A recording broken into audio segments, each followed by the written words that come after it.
vais essayer de rester devant le micro. Est-ce qu'il reste des feuilles? Il en reste, oui. Une. Il en reste une, c'est parfait. Est-ce qu'il y en a? Non. C'est mon original. OK, c'est bon. Si jamais vous trouvez que je bouge trop du micro, faites juste signe, tu sais. Ou comme ça, là, je vais me rappeler qu'il faut que je revienne plus au micro. Puis je vais essayer de me placer, que le poteau ne soit pas trop encombrant. Puis, Est-ce qu'on peut monter le son?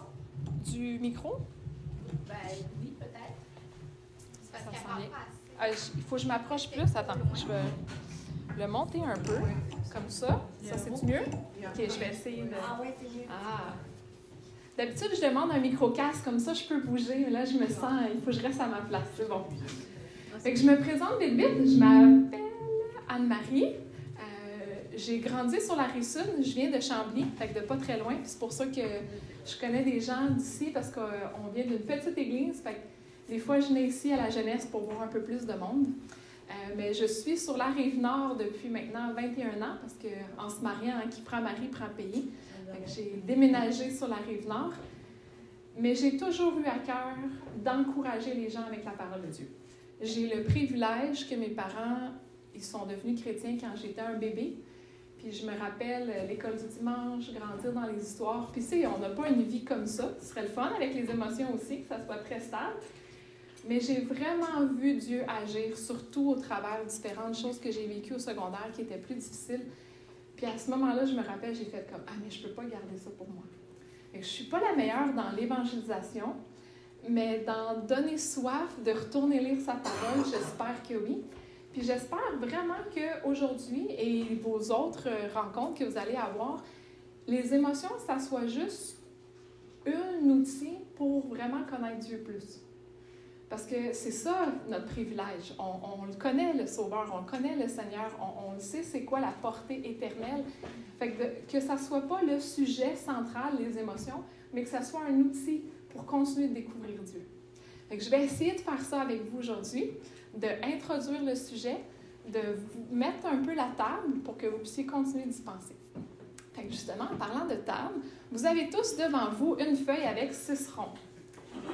Puis, vous avez tous des pots de crayons de couleur.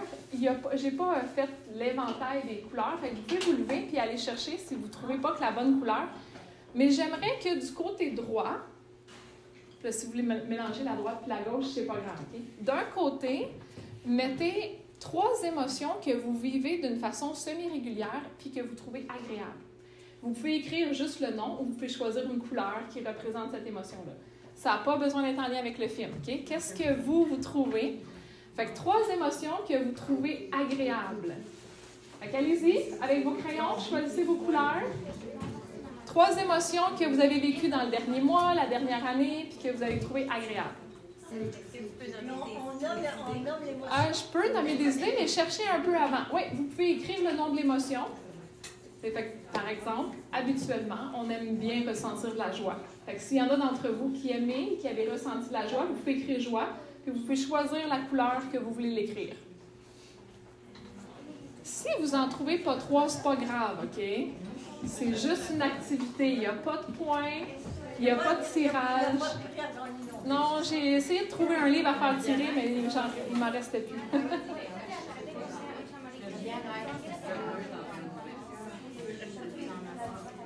Fait que 3 émotions que vous avez jugées agréables de ressentir. Là, regardez pas sur les feuilles de vos voisins. S'ils ne trouvent pas quelque chose, ça ne veut pas dire qu'ils sont en déprime totale, OK?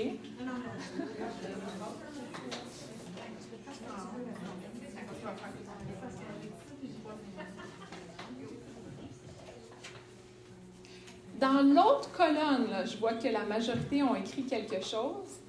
Il y en a qui sont plus artistiques, qui changent de couleur à chaque fois.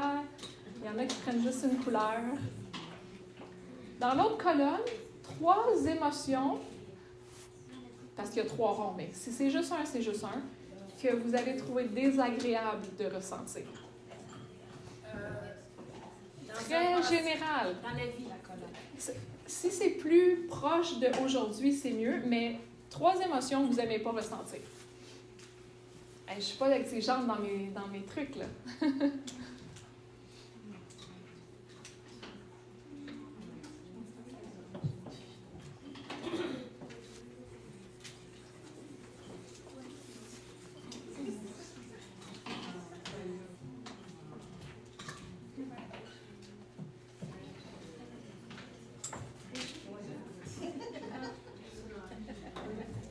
Ouais, des fois, regarder sur les feuilles de nos voisins nous donne des idées, mais comme je dis, il n'y a pas de notes, hein? Fait que c'est pas...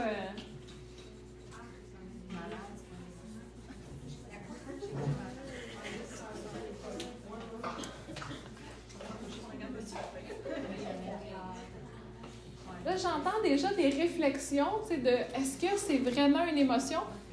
Mettez ce que vous voulez, c'est juste l'introduction de notre discussion. On va essayer de définir ce que c'est une émotion. On va essayer.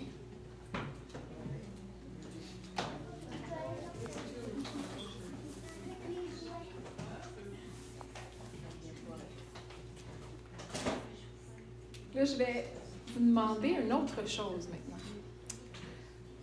Je ne sais pas pourquoi vous avez choisi de venir, mais il y a comme différentes possibilités.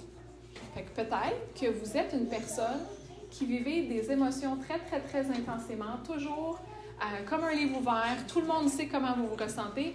Puis c'est comme un peu difficile pour vous parce qu'il y a des gens que vous avez l'impression qui aimeraient que vous gériez un peu mieux vos émotions.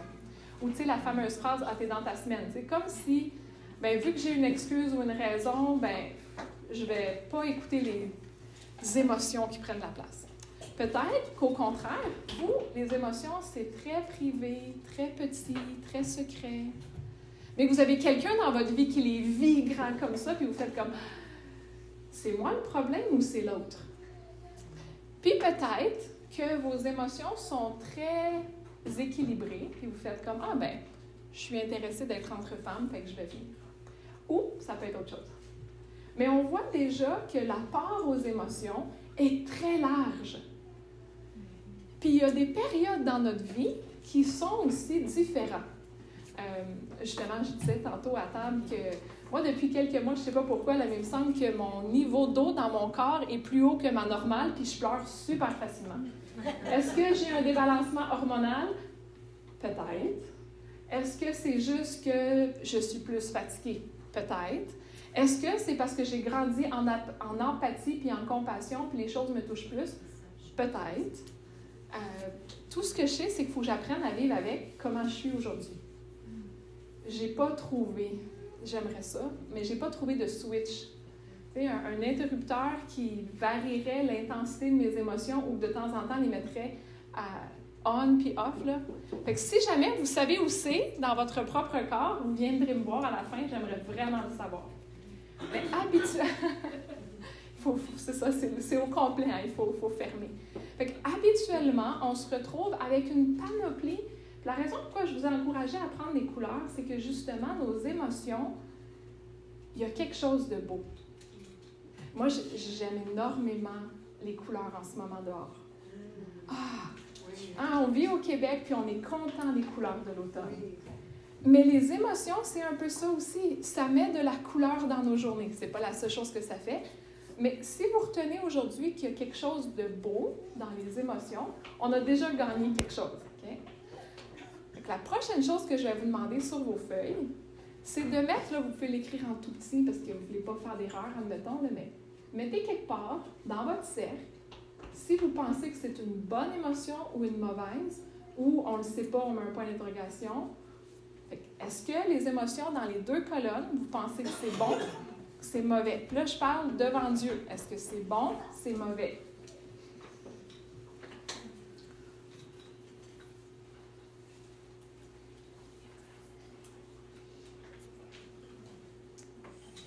Là encore, il n'y a pas de bonne réponse, OK? C'est pour vous inciter à discuter.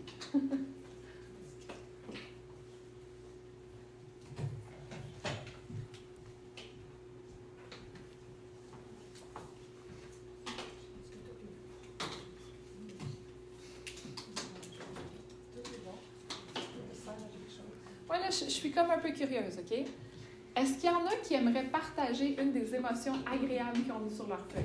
Vous n'êtes pas obligé, mais y a-t-il quelqu'un qui aimerait nommer une des émotions agréables qu'ils ont mis sur leur feuille? Oui? L'amour. L'amour, aimer. Oui. Parfait. Je vais revenir sur cette émotion-là tantôt. Oui? La paix. Là, si en entendant, vous faites comme « Ah oui, moi aussi, je la ressens puis je l'aime », vous pouvez rajouter, OK? Oui? La joie. La joie. Quelle couleur t'as mis pour la joie, pour le fun? Jaune. Jaune. Moi, c'est la couleur de la joie. C'est ce qu'ils ont pris dans le film, mais le soleil, la chaleur. Oh, tu l'as même dessiné. Wow! Allez voir, il y a des talents d'artistes dans ce coin-là de la salle. Quelqu'un d'autre qui a mis une émotion agréable. Espoir. Oui. Là encore, est-ce que c'est une émotion? C'est intéressant. Y a-t-il d'autres choses? Oui? Bien-être. Le bien-être? La fierté? Madame ici? J'avais dit reconnaissance. La reconnaissance? Le contentement. Le contentement? Là encore, ça va être intéressant de voir est-ce qu'on nomme des émotions ou des décisions ou autre chose. Oui? Aimable. Aimable? L'aimabilité? Moi. Oui. Satisfait. La satisfaction? OK. Épanouissement? Et là, il y en a beaucoup finalement, des émotions agréables à ressentir. L'admiration. Admirer, oui. Et il y en a-tu qui veulent partager des émotions désagréables? Déception. Répétez. La déception. La déception. Puis quelle couleur vous avez mis pour la déception? Je n'ai pas y pensé, j'ai mis la couleur. Ah oui, c'est bon. Pas de couleur en particulier. OK. La peine. La peine, oui. La tristesse. Est-ce que vous avez choisi une couleur pour ça ou C'est rouge. c'est rouge? La culpabilité. La culpabilité. Est-ce que tu as choisi une couleur? Ben, ça hésite entre brun et noir. Brun noir, oui. C'est des couleurs qu'on porte des fois, mais oui. Il y avait madame ici. Oui. La souffrance, OK. Mais là encore, est-ce que c'est une émotion ou on va essayer de déterminer? Oui. La peur. Est-ce que vous avez choisi une couleur en particulier pour la peur? Brun, oui. Oui. L'anxiété, définitivement. C'est le petit bonhomme qu'il y avait sur ma diapo tantôt. Oui. Pensée excessive. Les pensées excessives, dans le sens overthinking, OK?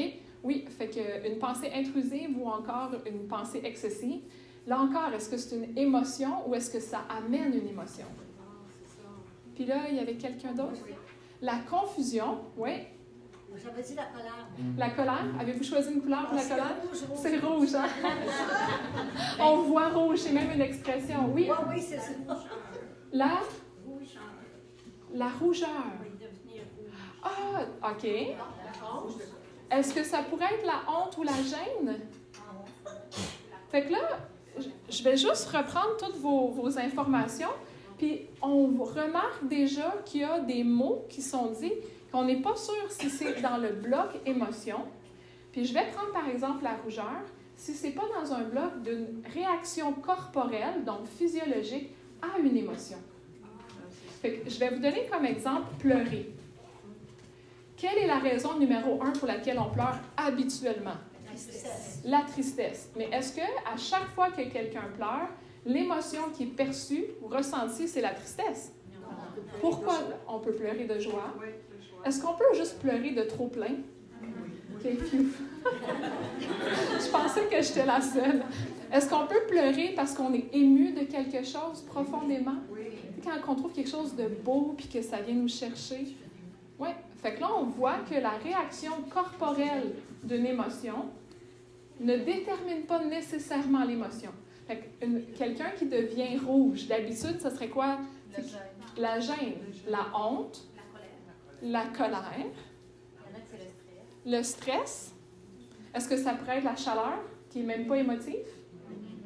Une grande fatigue, prendre trop d'alcool. Fait que là encore, on a une réaction physiologique qu'il faut faire attention de ne pas interpréter parce qu'on a quelque chose qui paraît que c'est nécessairement cette émotion-là. Oui? Moi, il y en a un autre qui est pas se sentir à la hauteur. Oui. Fait que là encore, ça, vous donnez une description d'une émotion. Fait que quand on ne se sent pas à la hauteur, souvent c'est la honte ou l'échec ou la culpabilité. Fait que ça dépend encore. Oui? Alors, est-ce que l'impulsivité est une émotion ou est-ce que ça fait en sorte que nos émotions surviennent vite ou qu'on réagit vite à nos émotions? On a beaucoup de mots pour dire beaucoup de choses. Ben ouais. Fait qu'on va essayer, puis là, je prends beaucoup vos réponses qui ne seront pas nécessairement... je vais essayer de vous répondre beaucoup que je n'ai pas tout mis dans le PowerPoint. Fait qu'on va discuter plus que peut-être suivre le PowerPoint, mais on va y aller quand même. Fait que qu'est-ce qu'une émotion? Est-ce que c'est bon, mauvais, confortable, inutile, normal, envahissant? Est-ce que nos émotions sont envahissantes? Agréable, mélangeant? Est-ce que nos émotions nous portent la confusion? Est-ce que ça pourrait être divin? Hein? Ou plein d'autres choses. Fait que la première chose que je vais essayer de faire avec vous, c'est de vous aider à ajouter en connaissance. Okay? C'est difficile d'appliquer quelque chose quand on ne connaît pas. Fait que comprendre l'utilité et les limites pour grandir en maturité. Parce que comme je vous ai dit, moi je pense vraiment que les émotions, c'est un moyen d'arriver à autre chose. Fait que, un outil. Un outil pour dans quel but? Alors, qu'est-ce qu'une émotion? Là, je vous dis, là, si vous demandez à ChatGPT qu'est-ce qu'une émotion, même lui va avoir de la misère à le définir en une phrase. Parce que même les philosophes s'ostinent un petit peu à savoir, est-ce qu'une émotion, c'est un ressenti physiologique qui se traduit en ressenti émotionnel? Ou est-ce que l'émotion arrive en premier? Ou est-ce que c'est la réflexion? Je vis quelque chose et mon émotivité réagit. Fait que de mettre le chemin parcouru, c'est pas si simple. Les médecins n'ont pas encore trouvé c'est où l'âme. Fait qu'est-ce que même les émotions commencent dans l'âme? Là, c'est difficile. Fait que moi, aujourd'hui, je ne vais pas débattre sur l'aspect physiologique de la chose. On va juste partir de s'entendre qu'une émotion, c'est souvent tout le corps. Fait que je peux avoir mal au ventre et faire comme « Pourquoi j'ai mal au ventre déjà? » Oui, c'est vrai, j'ai un examen demain, puis finalement, je suis peut-être un peu nerveuse. Fait que d'une réaction physique, je me pose la question, qu'est-ce qui se passe? Mais ça pourrait être l'inverse aussi. Je pourrais me mettre à rire, puis finalement, ça apaise mon mal de ventre. Fait que je pourrais réagir, ou je peux voir quelque chose, puis faire comme, mais pourquoi ça vient de me mettre super mal à l'aise? Qu'est-ce qui se passe? Puis c'est une réaction mémorielle, donc dans les souvenirs, qui fait que je réagis à quelque chose d'une façon émotive, mais que je ne sais pas trop pourquoi. Fait que le corps dans son ensemble réagit. Des fois, là, je sais qu'il y a des petites adolescentes ici, mais des fois, adolescentes, notre corps surréagit à cause de tous les changements. Puis là, je ne parle pas juste des changements hormonaux. C'est vraiment intéressant de lire sur les changements dans le cerveau des ados, de faire comme « Ah, il y a des choses qui s'expliquent. » On a tous été ados, si on ne l'est pas en ce moment. Fait que combien d'entre vous ont déjà déménagé et ont trouvé ça difficile de se retrouver dans les boîtes de déménagement? Moi, je lève ma main. Bien, c'est prouvé maintenant scientifiquement qu'entre l'enfance et l'adulte, il y a des régions du cerveau qui changent de place, dont la gestion émotive. C'est-tu facile de se retrouver en déménagement? Non. Est-ce que c'est facile de faire du sens à nos émotions quand on est dans la période de déménagement? Non. Maintenant, est-ce que ça excuse tout? Non plus.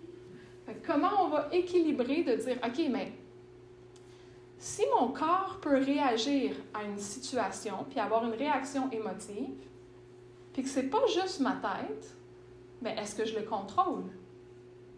Si c'est juste ma tête, je peux avoir une foi ferme puis une connaissance de la parole de Dieu qui va gérer mes émotions puis je vais les vivre tout le temps comme il faut.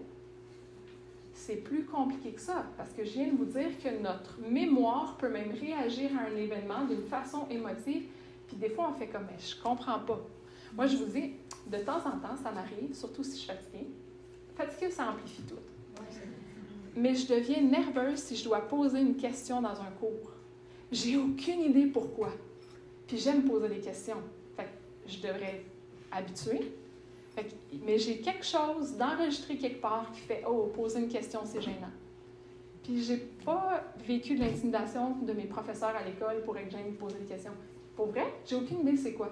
Je vais arriver au ciel et je vais dire « Dieu, c'était quoi cette affaire-là? » Fait qu'il y a des trucs qu'il faut juste qu'on apprenne à vivre avec. Donc, oui, les émotions peuvent être désagréables. Mais même les émotions qui sont désagréables, est-ce qu'elles sont inutiles ou mauvaises? Fait que ça, c'est l'autre chose que j'aimerais vous aider à croire, c'est que les émotions sont souvent très, très neutres. Puis on va voir tout de suite après, là, c'est quoi l'utilité d'une émotion. Mais quand je dis neutre, ça veut dire que l'émotion en soi peut être éveillée par une bonne chose ou une mauvaise. C'est pas l'émotion qui détermine si c'est bon ou pas. Fait que je vous donne un exemple. Si en ce moment, on verrait un adulte en train de frapper un enfant, probablement que la majorité d'entre nous, on ressentirait de la colère. Est-ce que c'est une bonne chose de réagir à l'injustice? Oui! C'est pour ça qu'on a un système de justice, c'est pour ça qu'on a un Dieu de justice. Donc, là, on vient de dire que la colère pourrait être bonne. Oui. Puis je suis sûre qu'il y a beaucoup d'entre vous qui avaient mis colère dans la colonne désagréable. Oui. Et moi aussi, je l'aurais mis là en passant. Hein? C'est vrai. Mais comment réussir à représenter la personne de Dieu qui s'est mis en colère et qui n'a pas péché? C'est dans Dieu de l'Ancien Testament et Jésus dans le Nouveau. Là. Fait que comment réussir à faire « Oh, je la trouve désagréable, mais ça peut quand même être bon. » Une autre émotion que je suis pas mal sûre que vous avez mis dans la colonne désagréable, c'est l'anxiété ou tout ce qui s'y rattache. Y a-t-il quelqu'un pour le fun qui a mis anxiété, crainte ou peur dans la colonne agréable? Agréable. Agréable? Non, c'est pas agréable. Ça donne mal au ventre, on perd des cheveux. C'est pas le fun, OK? Mais, dans ma vie à moi, j'ai pas encore été tellement angoissée que j'ai perlé du sang, comme Jésus. Puis je me dis, oh my, ça veut dire qu'il y a une intensité d'angoisse que je n'ai pas vécue et qui est bonne. C'est impossible que Jésus ait fait quelque chose de mauvais, n'est-ce pas? Est-ce qu'on est d'accord sur ça? Tout ce que Jésus a fait, il le fait parfaitement. Oh, fait que là, ça vient de remettre en perspective notre angoisse et notre anxiété. Hein? Maintenant, je ne suis pas en train de dire que la manière que je le vis, c'est bon. Il y a probablement beaucoup de mauvais dans la façon que je vis mon anxiété. Mais de se dire, je ne peux pas la mettre dans une boîte, cette émotion-là, elle est mauvaise, puis je devrais l'éradier de ma vie. Je ne peux pas faire ça. Parce que même Jésus sur terre, il l'a vécu d'une bonne manière. Est-ce que ça fait du sens? Oui. Est-ce que je vous challenge un petit peu et vous faites comme, oh, il va falloir que je retourne chercher dans ma Bible, voir si ça fait du sens? Si oui, c'est correct. Parce que l'objectif, c'est de se rapprocher de Dieu. Fait que moi, si vous n'êtes pas d'accord avec moi, ça ne me dérange pas, ça vous oblige à retourner dans la parole de Dieu. Mais ça serait ni bon ni mauvais. Fait que là, on va faire... continue. Fait que c'est plus facile, donc, de définir l'utilité des émotions que de donner exactement une définition.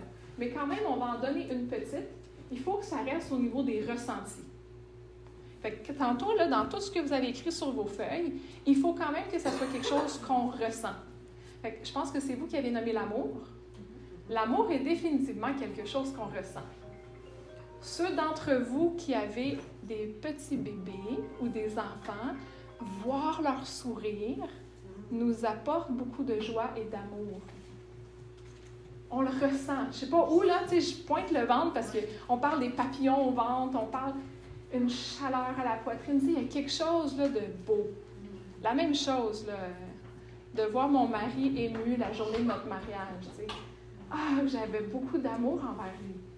Maintenant, est-ce que l'amour est que émotif? Fait que là, je vous donne un autre exemple. Ce matin, je m'en venais ici, j'étais dans ma bulle un peu en réfléchissant à ce que j'allais vous apporter, je priais, je repassais ma journée d'hier qui était très, très chargée. Puis là, je parle avec mon mari, puis on ne s'est pas pogné. Phew! Mais on ne s'est pas très bien entendu non plus. Tu sais, les repas, ça vient vite, hein? Fait qu'il me parlait des repas qu'il faut qu'il prévoie après. Je dis, je m'excuse, mais je ne suis pas là dans ma tête. Fait que, est-ce qu'à ce moment-là précis, je pourrais vous dire que l'émotion que j'ai ressentie envers mon mari, c'était de l'amour? Non. Mais c'était pas de la haine non plus, OK? Mais je ne ressentais pas d'amour. C'était pas l'émotion qui me venait en tête. Mon émotion, c'était peut-être un peu plus une charge, tu sais, une lourdeur. Est-ce que j'aime pas mon mari depuis ce matin? Non. Qu'est-ce que ça veut dire? ça veut dire qu'il y a des mots, émotions, qui sont vraiment des émotions, mais qui ne sont pas que des émotions. Fait que, par exemple, l'amour peut aussi être une décision. Ça peut être un moment où j'ai fait un choix de me tenir dans cette décision-là. Puis on en a d'autres, puis je vais essayer de vous en montrer d'autres plus tard. Fait que là, on a des ressentis, on a des réactions corporelles, on a des décisions, mais qui sont toutes pas mal les mêmes mots. Fait que quand on parle d'émotion, n'oubliez pas qu'on parle d'un ressenti. C'est bon? Alors, est-ce que c'est utile, les émotions? Ben oui! Qu'est-ce que ça fait? Ça communique. Là, je pose encore une question, parce que moi, j'aime ça que vous participiez. Dans la parole de Dieu, fait que Dieu a écrit, il nous a laissé un héritage écrit. Mais il utilise toutes sortes de manières d'écrire pour nous communiquer son message. Est-ce que vous voulez essayer de nommer des façons que Dieu communique, même si c'est que par écrit? Oui. Cantique, psaume, poème. Quoi d'autre? Les proverbes. Proverbes, des paroles de sagesse, des petites maximes. Moi, j'aime bien. Oui, quoi d'autre? Les allégories. Allégorie, parabole, leçon d'objet. Oui. Les lois, les règlements. Loi, règlement. Yes. Y a-t-il d'autres choses? Histoire. Histoire. C'est peut-être ma partie préférée. Moi, j'aime les histoires. D'autres choses? Il y en a un qu'on n'a pas nommé, des enseignements. Tu sais, qui sont un peu plus directifs, qu'on donne des directions. Ça, on n'a nommé que les moyens écrits. Est-ce que Dieu communique de d'autres moyens que écrits? La création. C'est ça que Romains 1 nous dit. Entre nous, par son esprit. Là, j'aimerais rajouter dans toute cette panoplie-là, de manière que Dieu nous communique qui il est, les émotions. Dieu a choisi, à plusieurs endroits dans la parole, de nous expliquer ce qu'il aime, qui il est, au travers ses émotions. Est-ce que vous saviez ça? C'est quand même chouette, hein? Oui. Fait que si jamais quelqu'un vous dit « Ah, t'es émotive », comme si c'était pas une bonne chose, bien, tu peux dire « Hey, j'essaie de ressembler à Dieu, c'est quand même bon. »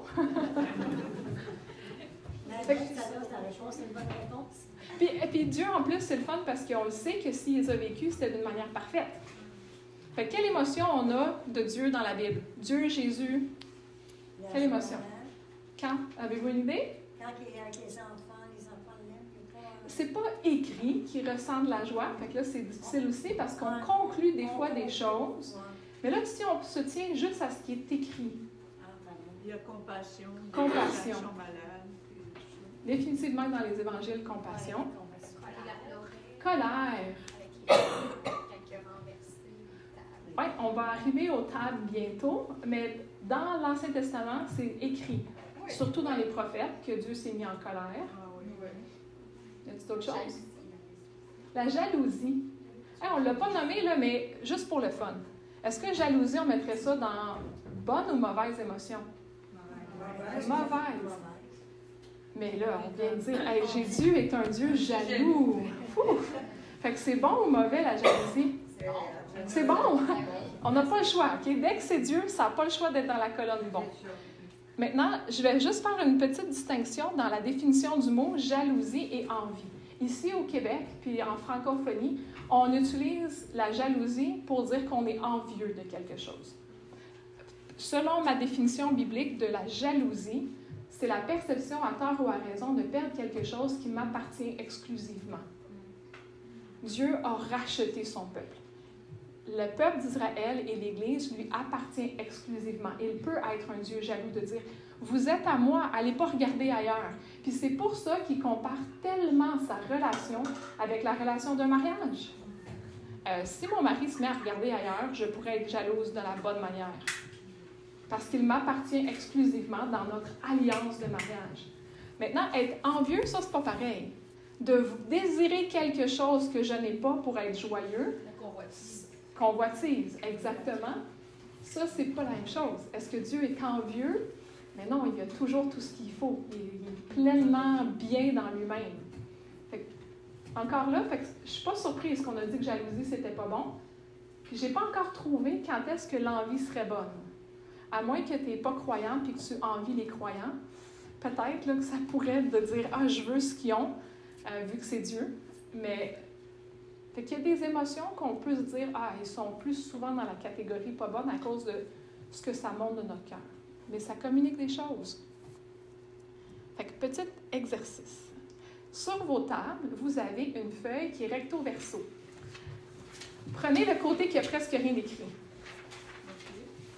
Là, il y a 4 catégories, si je ne me trompe pas. Fait que les 2 tables proches, vous allez, j'imagine que vous avez des téléphones pour chercher les versets. Okay? Vous allez faire Jésus. La table en arrière, vous pouvez faire Jésus aussi. Fait que passez les passages, puis soulevez vraiment les mots émotions. Okay? Fait que Jésus, qu'est-ce qu'il vit comme émotion dans l'Évangile de Marc? Les 2 tables ici, vous pouvez faire les disciples. Les disciples. Fait que vous avez une liste de versets. C'est tout dans l'Évangile de Marc. Les 2 tables, votre table ici, vous allez prendre la foule. Puis les 2 tables, vous allez prendre les chefs religieux. C'est pas la plus belle gang, mais c'est des chefs religieux. Okay? Fait que je vous donne un petit peu de temps pour chercher les versets, puis on va en discuter. Oui, vous sortez là, écrivez sur votre feuille les mots émotions selon les versets que je vous ai sortis. Fait que je répète. Vous avez les 4 catégories de personnes là, que j'ai divisées par table. C'est tout dans l'Évangile de Marc. Là, je ne vous ai pas demandé de lire l'Évangile au complet. J'ai sorti les versets où il y a des mots émotions.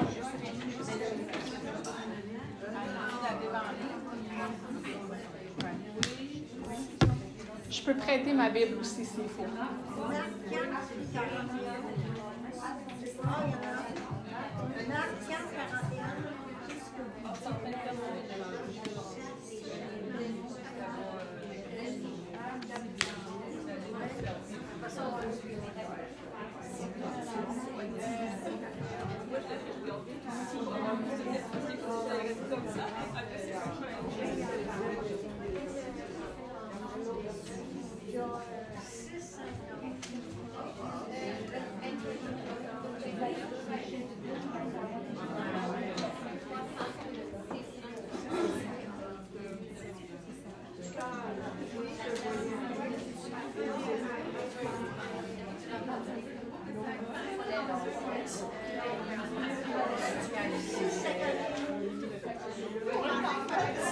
Si vous avez plus qu'une version, ça peut être intéressant de mettre les mots de chaque version.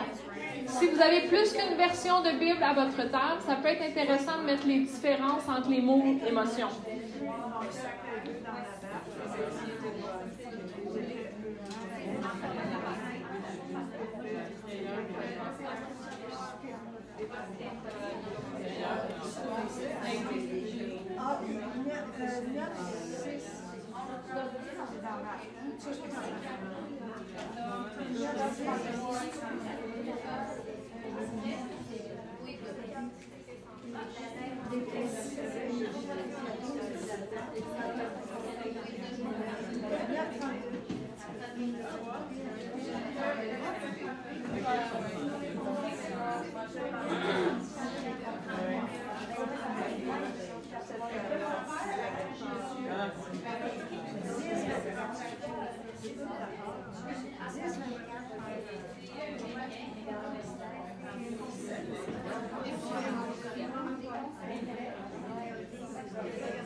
Je recommence à avoir des yeux, donc il y a des gens qui ont terminé de regarder tous leurs versets. Je vous donne encore une minute.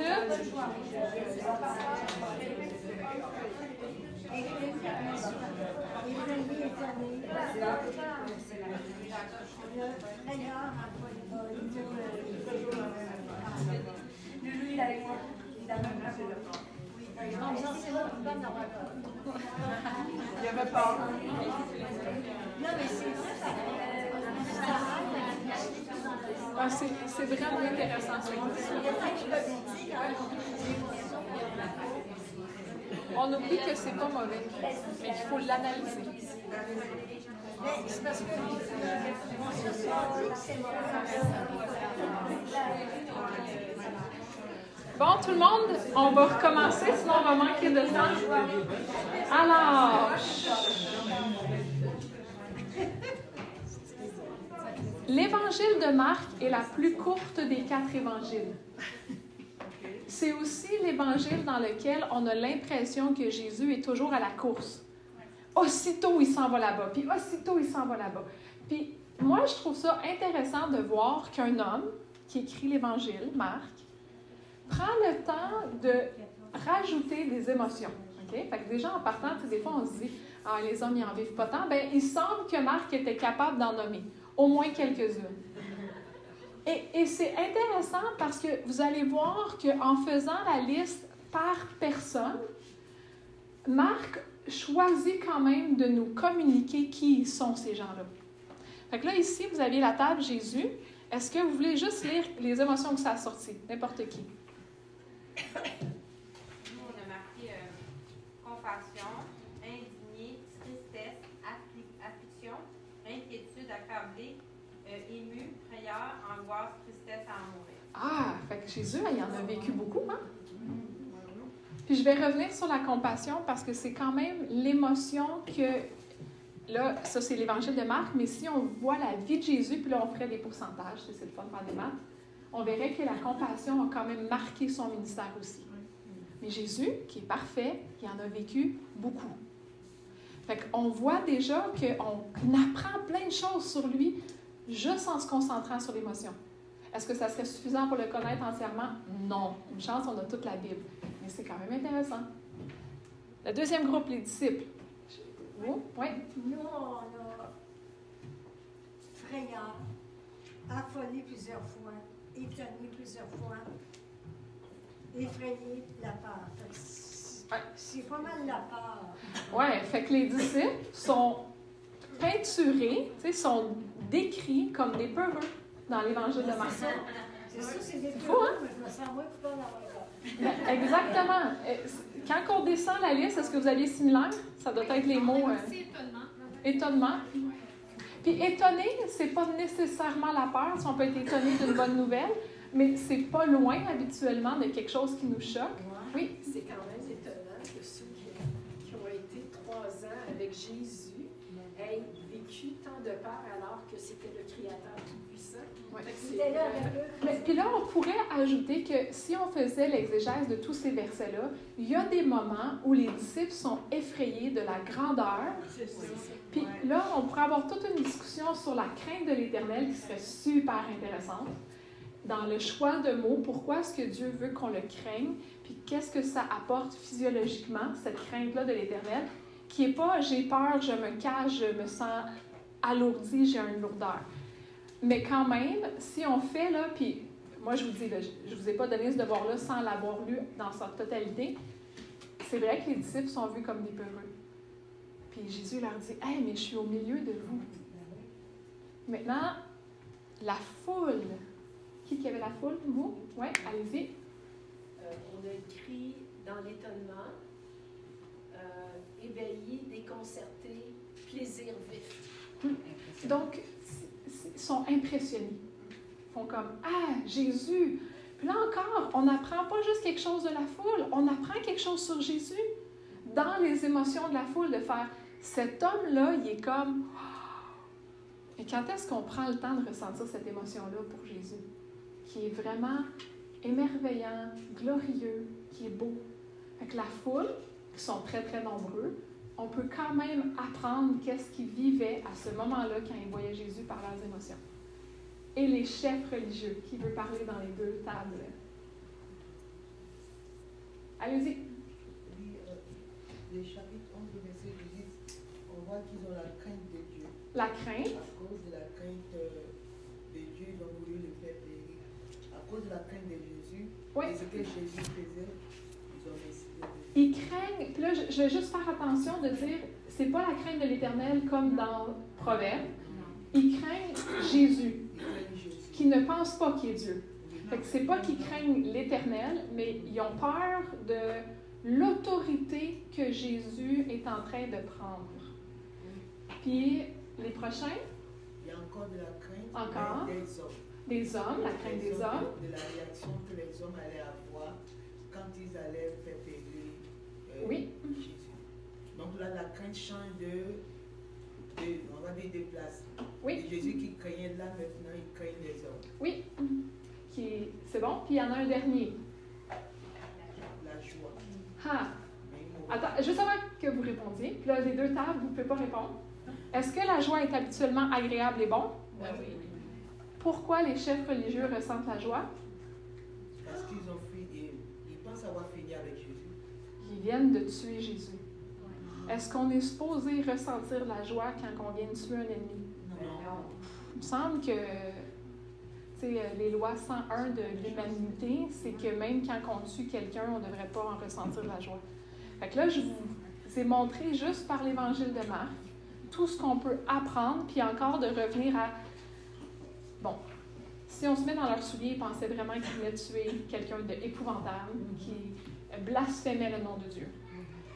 Fait que, est-ce que si on enlève un loup de notre bergerie, on est content? Oui. Mais c'est quand même fou de voir que la joie est ressentie au mauvais moment. Puis qu'on en parle 2000 ans après, hein, qui ont été joyeux de ça. Oui? Je veux dire que la joie, c'est pour comprendre sur le sens qui est visé. Parce que si le monde était content parce que Jésus est décédé, il ne faut pas oublier que Jésus a sauvé la vie. Oui, définitivement. L'histoire n'a fini pas là. Hein? Si l'histoire finissait par la mort de Jésus, on aurait très peu d'espoir. Elle finit pas là, définitivement. C'est ça la joie. Ça a sauvé la vie. Oui, sauf que là, on parle des gens qui sont contents de lui avoir ôté la vie. C'est ça.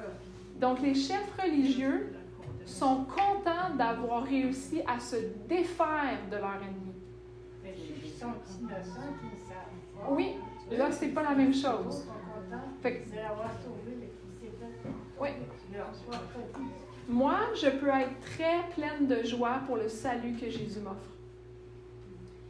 Oui, Si je comprends l'émotion, c'est une question de perception. Là, ça dépend qu'est-ce que tu veux dire par perception. Parce que si tu veux dire qu'on peut percevoir une émotion différente, c'est vrai.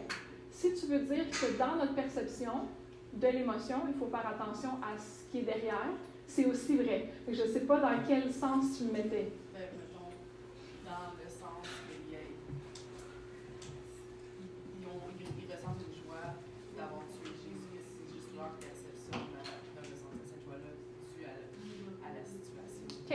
Puis sur ça, je vais ajouter que justement, une émotion, puis je lis un peu plus loin, c'est un moment précis. Donc, ce que les pharisiens, les chefs religieux, ont ressenti au moment où ils crucifiaient Jésus, ça ne veut pas dire que 2 jours après, il y avait encore ça. OK? Puis la même chose, les disciples, s'ils étaient restés dans leur frayeur, je ne pense pas qu'on aurait acte. Il y a quelque chose qui les a transformés. Maintenant, est-ce qu'ils étaient encore stressés de temps en temps? Oui. Mais il y a quelque chose d'autre qui est venu les changer. Puis si on faisait encore le... Moi, dans une journée, je vous promets que je vis plus qu'une émotion. Je ne sais pas pour vous, mais c'est très coloré dans ma vie. C'est des couleurs, des fois, très... Ce ne sont pas éclatantes, mais c'est rare. Fait que définitivement qu'il faut se rappeler que l'émotion, c'est quelque chose qui survient, puis ça peut même nous surprendre, parce que ça survient. C'est ça que tu voulais dire un peu? Oui, très bon point. Alors, on voit que les émotions communiquent, aident à se connaître les uns les autres. Fait que là, j'ai juste résumé. Jésus est compatissant, les disciples peureux, la foule étonnée ou prend plaisir ou impressionnée. Les chefs religieux, ils redoutent soit Jésus lui-même ou les hommes, puis ils se réjouissent. Maintenant, je vous ai amené ce livre-là. Malheureusement, il n'est pas traduit. C'est Untangling Emotion. Vous viendrez voir à la fin, je vais le laisser ici. Je vous promets que je n'avais pas lu ce livre avant de me préparer. Je l'ai écouté la semaine dernière, puis mon PowerPoint était déjà fait. Mais on vient de la même école. Fait que c'est vraiment chouette. Il y a des vraiment bons résumés puis des questions après chaque fois. Puis lui, il ajoute que, justement, ça communique pas n'importe quoi, mais ça communique ce qu'on aime, nos émotions. Donc là, pensez à la dernière fois que vous avez ressenti de la joie. Probablement que c'est parce qu'il y a quelque chose que vous aimez qui venait d'arriver, ou protégé, ou était sécure. Pensez à quand vous avez ressenti de la colère la dernière fois. Bien, probablement que quelque chose que vous aimiez était attaqué, sali, dérangé. Des fois, c'est notre propre confort qu'on aime. Hein? Ce qu'on aime, ce qu'on n'aime pas. Mais ça témoigne de ce qu'on aime, ce qu'on n'aime pas. C'est dans la même catégorie. Fait que si on reprend Jésus, bien, définitivement que sa compassion nous montre qu'il aimait les gens. Puis là, si on prenait ses autres émotions, parce qu'il y en avait plusieurs, là, ça communiquerait qu'il aimait les gens. Je veux dire, la raison pourquoi il est mort sur la croix communique de son amour. La raison pourquoi il est angoissé, c'est qu'il y a une partie qu'il sait qui va être inacceptable pour Dieu. Il aime sa relation avec Dieu, mais ça va être brisé à cause qu'il porte nos fautes. Les disciples, bien, probablement qu'ils aimaient leur sécurité un peu. C'est rare qu'on aime que notre sécurité soit ébranlée. Tu sais, dans un bateau, penser qu'on va mourir. Là. On aime la vie. On aime le confort. Puis des fois, ils étaient effrayés parce que justement, Dieu brassait les choses.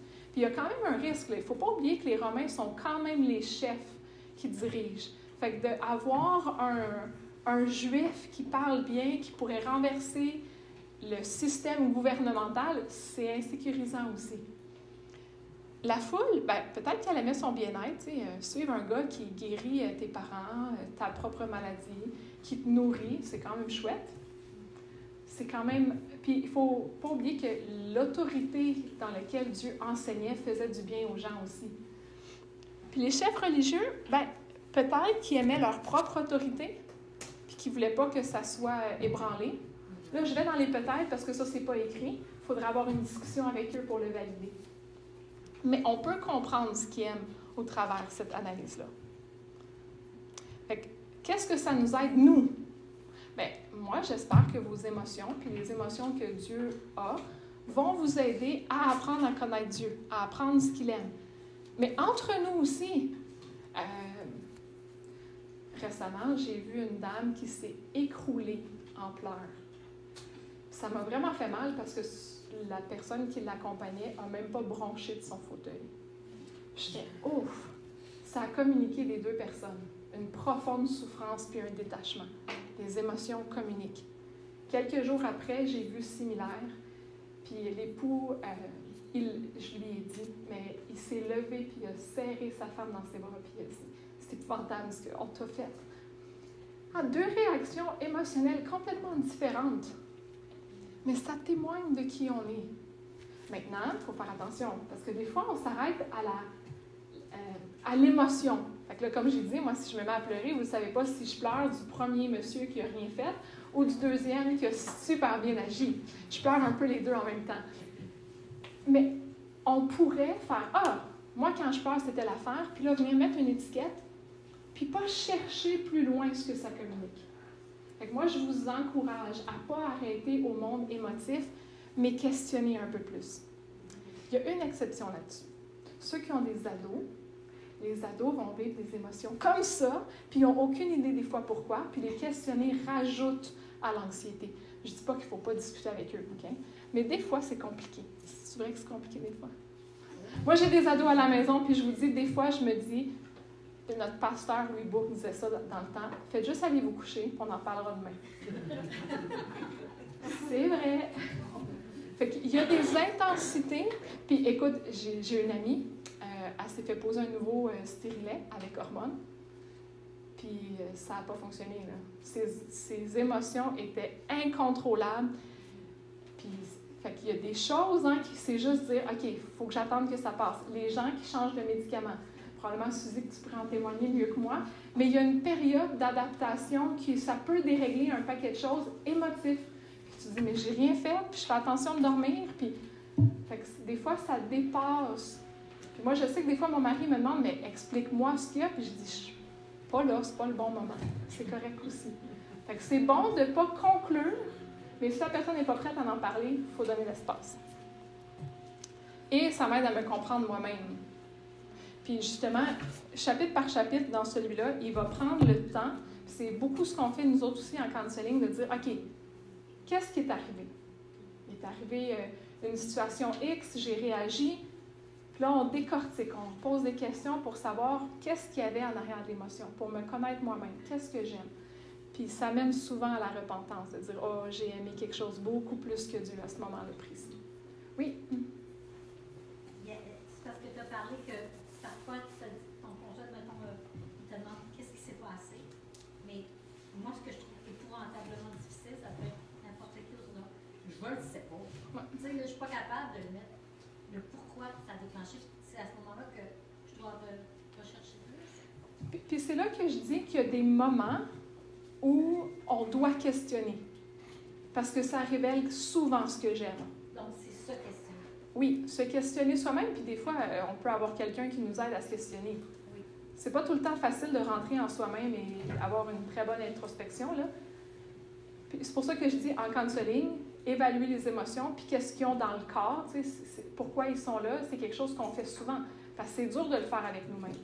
Mais ce que je trouve extraordinaire, c'est que autant que je suis arrivée ici en pensant que elle est sourde d'émotions, tu sais. Mais là, bien au contraire, je vois que Dieu nous a créés ici, puis avec la réponse que tu viens de me donner, en recherchant le pourquoi, je vais être moins jugée drastiquement une personne sur le fait de son émotion du moment. Donc, c'est vraiment Oui, définitivement que ça nous donne un peu plus de compassion quand on prend le temps de se comprendre aussi. Mais je vais juste mettre la petite parenthèse. Moi, j'aime les nuances, peut-être trop, mais inverse. Si on est des experts en ce moment à analyser les émotions, des fois, on oublie que nos voisins sont peut-être encore à la maternelle. exact. Puis là, on veut comme les aider à creuser dans les sous-sols, mais il n'y en a pas. Fait qu'il faut savoir équilibrer que c'est pas parce qu'il y a quelqu'un qui n'a pas de sous-sol, qui n'est pas bon avec ses émotions, mais des fois, oui, il faut qu'il apprenne. Puis l'autre, l'inverse aussi, on peut être extrêmement bon à analyser nos émotions, mais qu'on y met peut-être trop de temps. Fait que comment équilibrer de dire « je vis quelque chose », puis ça, je vais faire la parenthèse tout de suite, là, mais les lamentations, c'est vraiment chouette pour ça. Fait que les lamentations, c'est une autre manière que Dieu nous permet de lui communiquer nos émotions. Puis si vous prenez le temps de lire majoritairement, les lamentations se trouvent dans les psaumes, mais ce n'est pas le seul endroit qu'il y a, on voit que, je vais nommer 3 choses qui sont super importantes, puis les 3 commencent par C. La personne à qui on communique, ça c'est l'essentiel dans les lamentations. Les lamentations, là, c'est vraiment se plaindre à Dieu, okay? D'avoir toutes nos couleurs, là, prendre le pot de crayon plein d'émotions puis pitcher. C'est à ça que ça ressemble. Mais imaginez là, que devant nous, là, il y aurait plein de pots. Un pot s'appelle mon conjoint, mes enfants, moi-même, la poubelle et d'autres personnes. Puis il y a un pot que c'est Dieu. Mais quand je dis la personne à qui on communique, c'est justement tout ce qu'on a, tout ce qu'on porte, dans quel pot je vais aller le déposer. Il n'y a personne qui veut choisir la poubelle. Parce qu'on se dit, tout ce que j'ai vécu, donc ça ne sert à rien, ça fait mal, surtout si on a mal. D'aller le déposer dans n'importe quelle autre personne, que ce soit moi-même ou quelqu'un d'humain, mais je vous le dis, là, ils n'ont pas ce qu'il faut. Moi, je n'ai pas ce qu'il faut. La seule personne qui peut prendre soin de moi, c'est Dieu. Maintenant, on peut être ensemble puis s'encourager à aller à Dieu. On peut être ensemble puis prier à Dieu. On peut être ensemble puis se porter les unes les autres vers Dieu. Mais la seule personne qui est digne que je lui dépose, c'est Dieu. Fait que le premier C, à qui je communique. Ou on pourrait dire, c'est qui le contenant dans lequel je dépose mes choses. Le deuxième C, c'est la complainte. Là, c'est le prendre le pot de crayon puis garrocher. Là. Tout ce qu'on vit dans toutes les couleurs. Puis si vous lisez les psaumes, vous allez voir là, que David, il demande même la mort de ses ennemis. Là. Il ne s'empêche pas de dire à Dieu, « T'es où? » Puis ce qui fait toujours la différence, c'est qu'il ne dit pas à son voisin, « T'es où? » Il ne dit pas à son voisin qui est chef de l'armée, « Va me venger. » il dit à Dieu. En disant, Dieu, tu vas faire ce que tu veux, mais voici ce que j'aimerais que tu fasses. Mais tu vas faire ce que tu veux parce que tu es Dieu. Fait que communique, complainte, le dernier, confiance. C'est dur de déposer quelque chose à Dieu quand on n'est pas confiant que ça vaut la peine. Puis ça, des fois, il faut qu'on se le rappelle entre nous. Dans les psaumes, on a souvent « mon âme ». Réjouis-toi ou confie-toi. Ou... Moi, je me parle à moi-même. Peut-être que je suis la seule encore. Mais il semble que David le faisait. Fait que je me dis que c'est correct si je le fais, mais il y a un discours en soi-même de dire, OK, voici comment tu te sens, voici ce que tu sais de Dieu, essaie de faire matcher les deux ensemble puis de te confier. Fait qu'on ne reste pas dans la complainte. On le donne à Dieu, puis on se lève, puis on fait comme, OK, avec Dieu, je continue. Il y a... Oui, ben, moi, j'ai interprété tout ce que David disait là, à propos de ses ennemis. Dieu, tu l'es, tout ça. Un effet plutôt catharsique que le fait de l'exprimer. Tu ne veux pas nécessairement que ça se produise, mais que ça te fait du bien de le dire. Ah, elle, définitivement que même nommer juste à haute voix, okay? On a peur de parler à haute voix, des fois ça fait bizarre, mais je suis fâchée parce que. Ah, OK. C'est pas un monstre à 1000 têtes qui est caché en dessous de mon lit. Je l'ai nommé, je peux mieux l'adresser.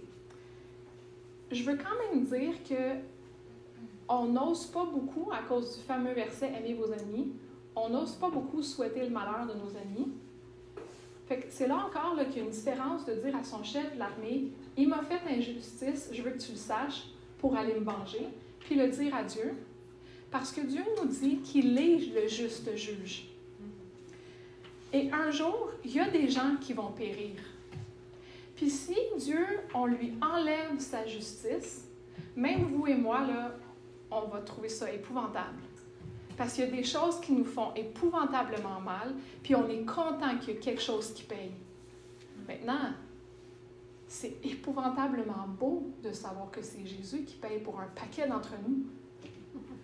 Mais dans Jérémie, on voit que justement, il y a un complot qui se fait contre Jérémie, puis Jérémie dit « Mais toi, tu es le juste juge qui juge les reins et les cœurs. » Donc, il connaît. Nous, on peut se tromper dans nos jugements, mais toi, tu le sais. Alors, je te confie ma cause. Puis c'est fou parce que dans cette circonstance-là, Dieu répond « Je vais intervenir » et les gens meurent. Fait que, je pense que c'est dans le début de la vie de Jérémie, mais ce qui donne une assurance à Jérémie de continuer de se confier à Dieu parce qu'il va en vivre des injustices, Jérémie. C'est de savoir qu'à un moment donné, Dieu fait justice. Si on enlève ça, on porte nos souffrances puis les injustices. Puis c'est dur quand que c'est des injustices majeures. Ça fait du sens? On a comme fait plein de parenthèses. Fait que ça nous aide à nous connaître. Fait que là, on pourrait se poser la question. Fait que si je déteste les vivre, est-ce que tu es en train de me dire qu'il faudrait que je leur permette à mes émotions de communiquer un peu plus? Oui. Si je vis toutes mes émotions sur la pointe de mes doigts puis qu'ils communiquent en criant aux autres, est-ce qu'il faut que j'apprenne à parler moins fort? Aussi. Mais à Dieu, on peut parler doucement. Puis on peut parler en criant, puis lui il entend. Vous savez qu'est-ce qui est cool avec Dieu? Il y a plein d'affaires qui sont cool avec Dieu. Mais il est déjà au courant.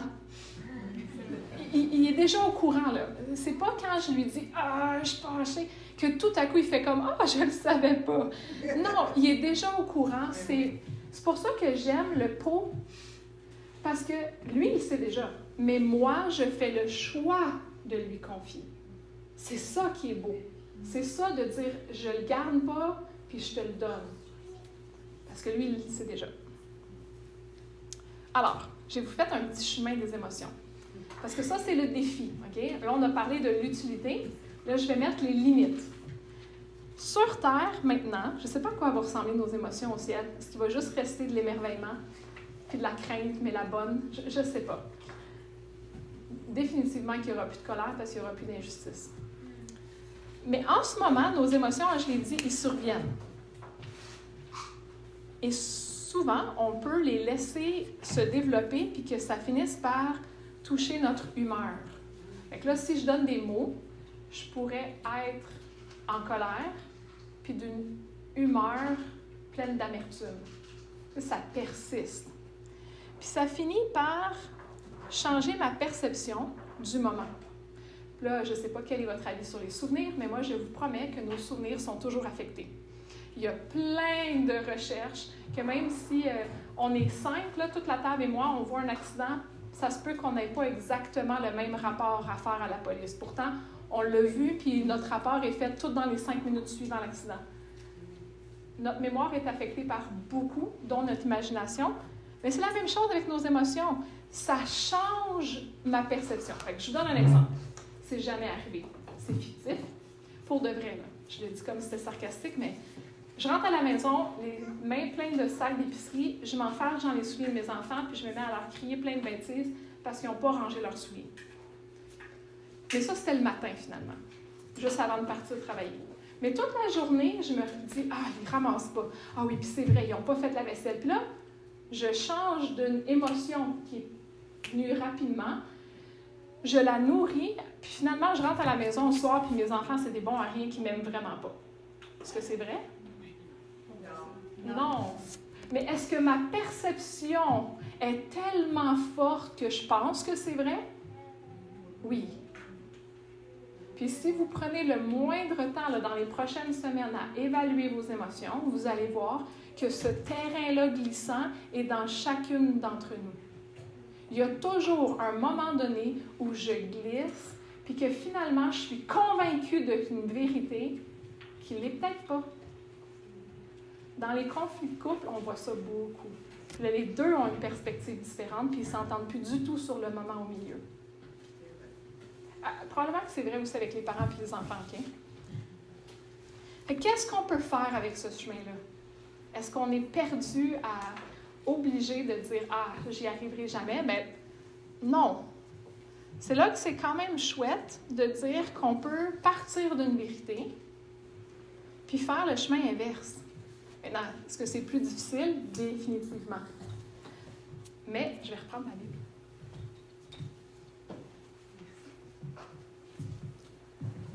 Y a-t-il des experts en français ici? Je vais vous demander une petite... il y a des gens qui ont été nommés. C'est qui les experts en français? Il n'y a personne qui ose. Moi, je ne le suis pas, OK? Fait que je vous dis, là, c'est une question de français, mais très, très facile, OK? Dans Romains 12, c'est écrit... Je vous encourage donc, frères et sœurs, par les compassions de Dieu, à offrir votre corps comme un sacrifice vivant, saint, agréable à Dieu. On a déjà entendu ce verset-là? Ne vous conformez pas au monde actuel, mais soyez transformés par le renouvellement de l'intelligence afin de discerner quelle est la volonté de Dieu, ce qui est bon, agréable et parfait. Qui fait le renouvellement de l'intelligence? L'Esprit Saint. C'est cool, hein? C'est pas écrit « Anne-Marie, ne te conforme pas au monde actuel et travaille à ton renouvellement de l'intelligence. » C'est pas ça qui est écrit. Il est écrit « Anne-Marie, fais des efforts à ne pas te laisser conformer, à ne vous conformer pas, mais soyez transformés par le renouvellement de l'intelligence. » Ça se fait! Je suis tellement contente que l'œuvre de Dieu dans ma vie ne dépend pas de mes efforts. Tellement contente. C'est un sujet de mes louanges souvent. Oui. Un autre verset qui va dans le même sens, c'est Philippiens 1,6, qui dit « Car je suis convaincu que celui qui a commencé cette bonne œuvre la rendra parfaite pour le retour de Jésus. » Nous, on n'a rien à faire, c'est l'Esprit Saint qui nous change et nous transforme. Quelle libération! Quelle liberté! Oui. Puis Philippiens 1,6 va avec 1 Corinthiens 1,8 qui dit la même chose. Va avec justement le fameux verset « Mettez en œuvre votre salut avec crainte et profond respect. » Là, tu dis « Oh, ma charge est grande. » La suite « Car Dieu produit en vous le vouloir et le faire pour son projet bienveillant. » Il est toujours juste là à nous aider. Romains 12,2, Philippiens 1,6, 1 Corinthiens 1,8. Moi, je suis pourrie avec les références. Fait que imaginez le nombre de fois que je les ai lues pour me rappeler ces mots. Là, on pourrait dire, attention aux limites. C'est sûr que si j'ai peur la police qui passe dans la rue puis que j'ai rien fait, ma peur s'est allumée pour une raison fausse. Fait qu'il y a des émotions qui s'allument puis qui n'auraient jamais dû s'allumer. Mais il y a des émotions qui s'allument puis ont bien fait de s'allumer, c'était vrai, mais j'ai vraiment mal réagi. La colère, c'est souvent ça. Si on se pose la question, est-ce qu'il y avait une injustice? La réponse, là, je vous le dis, est presque toujours oui. Mais est-ce que j'ai bien réagi à l'injustice que j'ai ressentie? La réponse est souvent non. Puis là, le temps passe vite, vite. Fait que je vais juste aller dans le vivre, justement, puis je vais vous donner l'exemple de la colère de Dieu, parce que je pense que la colère, c'est quand même une émotion qu'on vit beaucoup, en tout cas. Habituellement, on le vit de différentes façons. Hein? C'est pas tout le monde qui vit sa colère en criant ou en action. Il y en a qui le vivent d'une façon passive. Mais une chose qui est vraiment intéressante de la colère de Dieu, c'est qu'il est lent à la colère. Puis, rarement dans notre colère humaine, on est lent. Puis là, justement, tantôt, on a parlé de Jésus qui a renversé les tables dans le temple. Est-ce que vous savez si Jésus s'est mis en colère? Selon vous, là, est-ce que Jésus s'est mis en colère pour réussir à renverser des tables dans... Ces gestes, on prend pour acquis, hein, on conclut par les gestes qu'il s'est probablement mis en colère. Est-ce que vous pensez que dans un des 4 évangiles qui le rapportent, fait que ce n'est pas tous les 4 qui le rapportent, mais on a le mot colère? Ah, c'est une bonne question, hein? On n'a pas le mot colère nulle part. Fait que là, je ne suis pas en train de dire que Jésus ne s'est pas mis en colère, mais je trouve ça quand même intéressant que ce n'est pas écrit qu'il s'est mis en colère. C'est-tu l'indignation?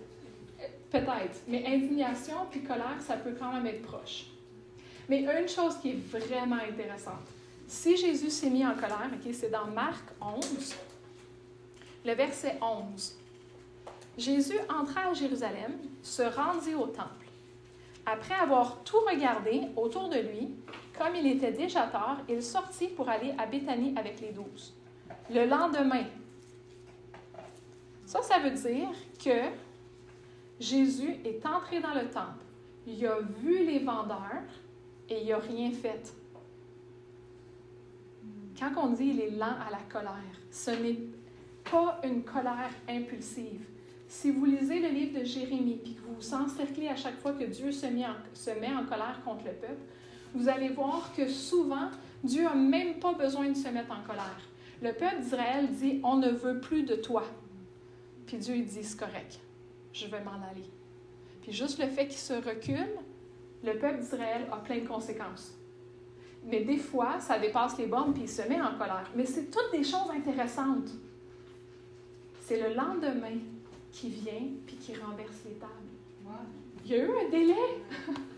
Fait que, avoir un délai dans notre réaction émotive n'est pas une mauvaise chose. Fait que de réussir à faire, je prends un respire, je prends une marche, je réfléchis, j'écris dans mon journal, je me fais une boule de papier, puis je la dépose dans un bol fictif, tu sais, va nous aider à faire qu'est-ce qui m'a mis en colère ou qu'est-ce qui a allumé mon émotion, puis quelle serait la bonne manière d'y réagir. Puis on pourrait le faire avec plein d'autres émotions dans la Bible. Parce que même être abattu, il y en a beaucoup qui ont vécu ça, cette émotion-là dans la Bible. Comment ils l'ont géré? C'est vraiment cool. Question, commentaire, tomate. Je trouve intéressant la raison pour laquelle Jésus s'est mis en colère. Donc, ça pourrait nous mettre en question aussi pourquoi je me mets en colère. Fait que ça, c'est un petit... Je fais une autre petite parenthèse. Moi, ça, je trouve ça vraiment chouette. Puis Dieu n'est pas comme nous. Fait que si on prend l'exemple de David et Goliath, on ne sait pas encore si David s'est mis en colère. Mais tu sais, encore là, je vais aller dans le physiologique. La colère donne de l'énergie. La tristesse atténue l'énergie. L'anxiété gèle l'énergie. Tu sais, on réagit différemment. Fait que, admettons que David s'est mis en colère. Il est en colère que Goliath salissait la gloire de Dieu. Puis il fait, ça ne se fait pas, c'est inacceptable. C'est la même chose pour Jésus dans le temple. Il s'est mis en colère parce que la maison de prière n'était pas respectée. Le fait qu'il y avait des vendeurs empêchait les gens de venir se recueillir et parler à Dieu. Il défend quelque chose de plus grand que lui. Puis encore là, dans notre propre colère très humaine, c'est rare qu'on se met en colère pour quelque chose qui nous dépasse. On est souvent en colère parce que notre confort a été dérangé. Fait qu'il y aurait comme un ABCDE d'une bonne colère qui pourrait être intéressant, mais définitivement que c'est rarement impulsif. Encore, là, à moins qu'on voit quelqu'un qui blesse quelqu'un volontairement, là, il faudrait qu'on réagisse. Mais c'est aussi souvent pour une autre cause que se défendre soi-même. C'était plutôt un non-respect de l'emploi où c'était, parce qu'ils vendaient des affaires. C'était pas un emploi pour ça. Exact. C'était pas un endroit pour ça, mais à ce moment-là dans l'histoire, le temple est quand même l'endroit où venir rencontrer Dieu. Fait que si on fait autre chose, on empêche les gens de rencontrer Dieu. C'est frustrant pour un Dieu qui veut habiter au milieu de son peuple. Ça, c'est une des caractéristiques, je pense, que les plus merveilleuses de Dieu, c'est la promesse qu'il répète le plus, c'est que Dieu est avec nous. Il n'est pas loin, il n'est pas distant, il n'est pas détaché. Esprit et non objet. Oui, il n'est pas avec nous. Ce serait le fun de ressentir une grosse colle, là, mais il faut profiter des bras des autres femmes et des gens autour de nous pour ça. D'autres questions? Commentaires? En petit commentaire, je partage. Des fois, quand les gens ont une émotion, surtout les émotions qui ne sont pas agréables, ça me met, c'est la rétrospection, et c'est là où je trouve quelque chose que c'est un péché. Et que je la mets dans la voie de la. C'est ça. Des fois, les émotions, quand elles ne sont pas agréables, ça me ralentit. Parce que derrière, il y a quelque chose qui n'est pas lié à. Puis c'est là que j'espère qu'on va même se mettre à analyser nos émotions agréables, qui pourraient aussi avoir une idole en arrière. Puis moi, je vous ai donné comme plein de choses juste pour que vous concluez. Je dois les analyser parce qu'elles sont ni bonnes ni mauvaises. Si je les fuis, ben je dois réaliser que Dieu aussi en a vécu, puis je ne me permets pas de ressembler à Dieu si j'éteins toutes mes émotions. Mais à l'inverse, si je les vis beaucoup, il faut que je sois sage de les analyser pour les vivre de la bonne manière. Ouais. Oui? Ah, justement, en parlant de l'analyse de mes émotions, surtout celle qui est négative, parce que c'est agréable, on se pose moins de questions. Qu'est-ce qu'on peut se poser comme question pour la comprendre, c'est bon ou mauvais, l'émotion négative? Moi, j'aime simplifier, mais des fois, il y a un défi dans le simplifier parce qu'on passe à côté d'autres richesses. Y a-t-il quelqu'un qui peut me résumer les 2 commandements? On résume les 2 lois, toutes les lois par 2. Tu aimeras ton Dieu de ton cœur, de ton âme, Ouais. de tout ton esprit, et tu aimeras ton prochain comme toi. Donc, tu aimeras ton Dieu de tout, et ton prochain comme toi-même. Fait que j'aime bien la question, en ce moment, qu'est-ce que j'aime? Je vis de la joie, qu'est-ce que j'aime? Je vis de la colère, qu'est-ce que j'aime? Ou qu'est-ce que j'aime pas? Qui est dans la même ligne selon moi. Fait que ça, c'est une bonne première question. En ce moment, qu'est-ce que j'aime? Qu'est-ce qui se passe? Qu'est-ce que... Après ça, dire, est-ce que ce que j'aime est bon? Est-ce que ce que j'aime est mauvais? Puis là, ben, si c'est bon, Dieu, comment tu veux que je réagisse? Si c'est mauvais, je te demande pardon. Si c'est bon et que je peux rien faire, des fois, ça prend la foi aussi. Là, il y a comme des sous-étapes. Qui est bon ou mauvais pour toi-même ou vis-à-vis de Dieu? Très bonne question. Merci. Parce que j'oublie, pour moi, bon et mauvais, la personne qui établit tout ça, c'est Dieu. Fait que ça prend beaucoup de temps à le connaître pour savoir qu'est-ce que lui dit qui est bon et mauvais. Fait que définitivement, fait que merci, j'oublie de spécifier. Comme pour moi, sagesse, c'est la sagesse de la crainte de l'Éternel. C'est pas juste connaître des choses, c'est toujours appliquer. Oui? Des fois, tu sais ce qui est bon pour toi, que tu penses que c'est bon pour toi, mais que Dieu, lui, dit que non. Mais des fois, le délai entre le savoir et avant que ça arrive, il y a un délai. Qu'est-ce qu'on fait là, dans Dans ce petit passage-là, tunnel, là. C'est pour ça que je dis, ça prend de la foi. Il y a une partie, je crois, qui est importante de juste dire « Wow, je suis laide de même, mais Dieu m'aime. » Ouais. Maintenant, c'est pas parce que j'accepte ma petitesse ou mon état de pécheur que je dois m'asseoir confortablement. Non, la grandeur de l'amour de Dieu devrait me propulser à dire « Mais Dieu, c'est tellement beau de m'aimer alors que je suis là, que je veux continuer d'avancer. » Ça, c'est le continuel défi. Je fais les choses pour atteindre un objectif, je suis découragée et j'arrête parce que je suis trop laid, parce que je suis trop bonne, peu importe. Puis là, d'être arrivé dans le milieu, de dire j'accueille pleinement mon incapacité. Puis là, il y a tellement de versets qui parlent de comment Dieu nous a aimés avant qu'on soit. Alors que nous étions encore des pécheurs, Christ est mort pour moi. Il n'est pas surpris de ça. Être au centre puis dire OK, Dieu, je te demande pardon de où est-ce que je suis, mais j'embrasse tout ton amour qui me propulse à continuer d'avancer. Je ne veux pas rester là. Je veux être participante. Je veux agir. Oui. Foi puis repentance. Tout le temps, tout le temps. Il faut connaître Dieu. Hein. Puis pas connaître ici, là. Connaître, vivre. C'est ce qui fait qu'on a notre responsabilité de rendre.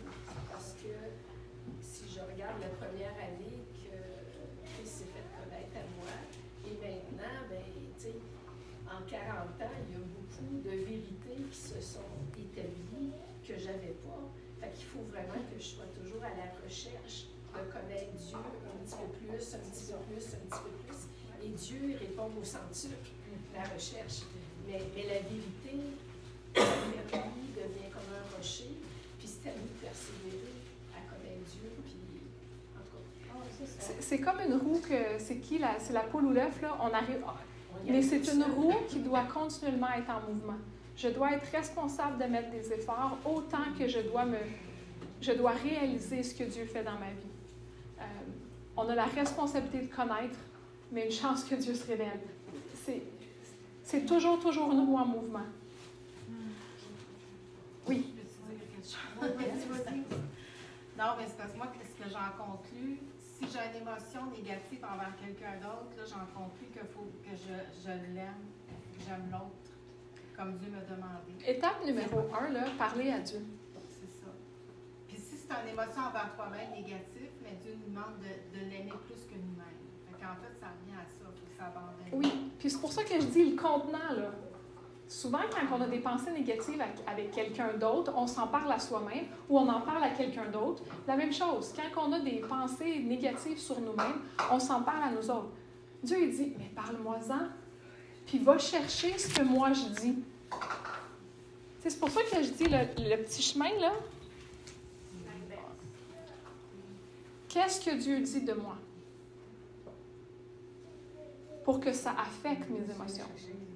Maintenant, je vous le dis, là, si vous devez aimer un maître de cette inverse, de ce chemin inverse, je veux vos trucs, c'est pas simple. Hein? Ça, c'est une bataille d'une vie. Moi, je sais que la bataille est gagnée de l'autre côté. C'est pour ça qu'il faut qu'on soit ensemble pour se motiver. Parce que de persévérer, c'est notre responsabilité, mais c'est pas simple. Qu'est-ce que Dieu pense de cette émotion qu'on vit? Ça serait une bonne question, ça aussi. Je le sais que je faisais comme une introduction, mais j'avais 1 heure.